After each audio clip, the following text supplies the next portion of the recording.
चैत्र शुद्ध पौर्णिमा, हनुमान जयंती, परंपरा, संस्कृती आणि धर्म जपणारी आमची गाव संस्कृती.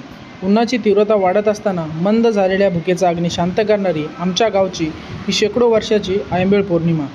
यामध्ये तांदळाच्या पिठामध्ये कैरी टाकून त्याला शिजवून साखर किंवा गूळ घालून ते शिजवून ते तयार करून आम्ही आता हे रात्री मंदिरात घेऊन चाललो आहे. काळ्या कुट्ट अंधारातून मी आता घेऊन चाललो आहे आणि हे प्रत्येक घरातील एक एक सगळ्यांनी बनवून आणलं आहे आणि आमच्या गावदेवीच्या मंदिरात आम्ही याचा प्रसाद बनवला.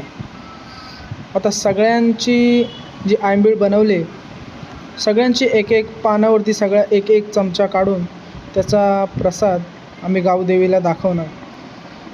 हे आमच्या गावचे खोत संपूर्ण नैवेद्य देवाला दाखवत आहेत आणि मग नंतर सर्वांच्या पानावरती सगळे एक एक एक एक करून सगळ्या घरातील आंबीळ सगळेजण एकत्र करून खातात.